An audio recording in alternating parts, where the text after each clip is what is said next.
नमस्कार, मैं अनन्या मिश्रा और आप देख रहे हैं माय भारत न्यूज। रुक करते हैं इस वक्त की तमाम खबरों पर।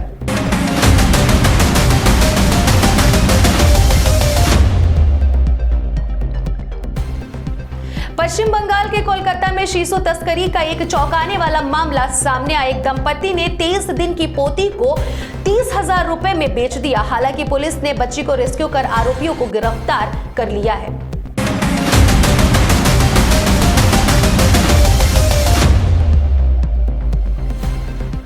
लोकसभा सदस्यता छीने जाने के खिलाफ महुआ मोइत्रा ने सोमवार को ही सुप्रीम कोर्ट का दरवाजा खटखटाया था। पैसे लेकर सवाल पूछने के मामले में घिरने और आचार समिति की तरफ से लोकसभा में रिपोर्ट रखे जाने के बाद सदन में अध्यक्ष ने उन्हें निष्कासित कर दिया था।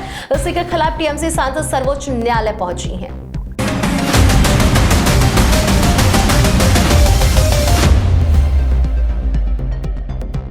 एक मीडिया कार्यक्रम के दौरान अमित शाह से जब वर्ल्ड कप के फाइनल मुकाबले में भारत के हार का कारण पूछा गया तो उन्होंने इसका बहुत ही सरलता से जवाब दिया। अमित शाह ने कहा, बाहर रखकर इसकी मीमांसा नहीं करनी चाहिए। जो खेल के मैदान में होते हैं वे करोड़ों प्रशंसकों के दबाव में भी खेलते हैं। क्रिकेट एक ऐसा खेल है जिसमें हमेशा खिलाड़ियों का भाग्य ही साथ देता है।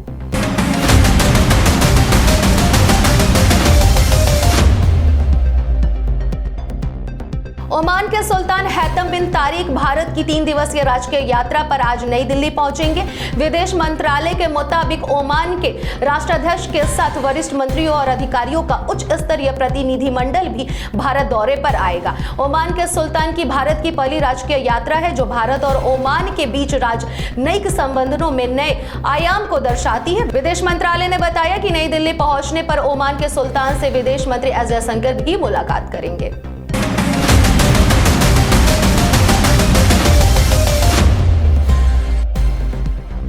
संसद की सुरक्षा में चूक मामले का 5वां आरोपी और मास्टरमाइंड ललित झा ने राजस्थान के कुचामन भागने के बाद सबूत मिटाने की कोशिश करते हुए अपने सहयोगियों का मोबाइल फोन जला दिया था। घटना से पहले चारों आरोपियों ने अपना मोबाइल फोन ललित को दिया था, जिससे कि महत्वपूर्ण जांच जानकारी पुलिस के हाथ में न लगने पाए।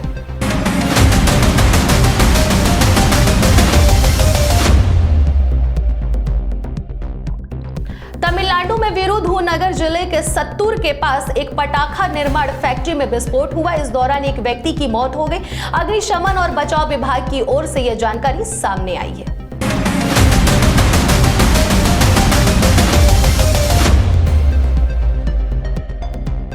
बीते दिनों लोकसभा में हंगामा करने वाले 13 विपक्षी सांसदों को बाकी बचे हुए शीतकालीन सत्र के लिए निलंबित कर दिया गया।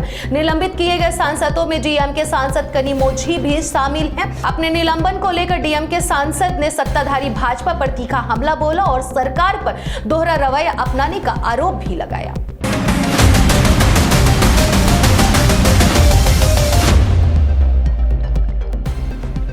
भारत और अमेरिका के राजस्व अधिकारियों में एक अहम बैठक हुई है। इस दौरान उन्होंने अवैध वित्त को जोखिम कम करने के प्रयासों को गति देने के अलावा वर्चुअल संपत्तियों के खिलाफ धन शोधन रोधी मानकों के वैधिक क्रियान्वयन में तेजी लाने के तरीकों पर चर्चा की है। साथ ही द्विपक्षीय और बहुपक्षीय रूप से समन्वय और सहयोग बढ़ाने पर सहमत हुए हैं।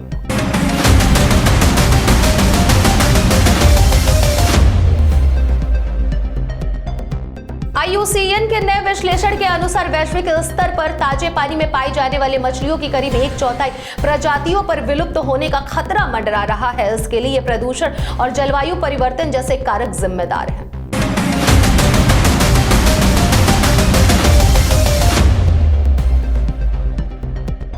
तिब्बतियों के आध्यात्मिक गुरु दलाई लामा ने चीन पर जुबानी हमला करते हुए बृहस्पतिवार को कहा कि तिब्बत में लोग कड़े नियंत्रण में जीवन जी रहे हैं। शरणार्थी बने तिब्बतियों के पास भारत में तो आजादी है, लेकिन खुद अपने देश में तिब्बत में ही नहीं है। उल्लेखनीय है कि तिब्बत पर चीन का नियंत्रण है। दलाई लामा सिलीगुड़ी में सेद गोयद मठ में अपनी अनुयायियों को वक्तव्य देने 13 साल बाद आए हैं। दलाई लामा ने कहा कि तिब्बत की संस्कृति को भारत की नालंदा परंपरा के भी बेहद निकट बताया।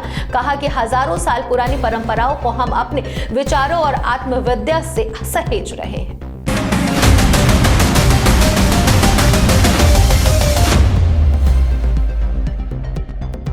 अभी के लिए बस इतना ही। देखते रहिए माय भारत न्यूज। देश का सबसे बड़ा राज्य उत्तर प्रदेश देश की राजनीति का सबसे बड़ा अखाड़ा। माई भारत बनेगा आम जनता की आवाज। अब होगी हर खबर की जमीनी पड़ताल। जुड़े रहिए सिर्फ माई भारत के साथ।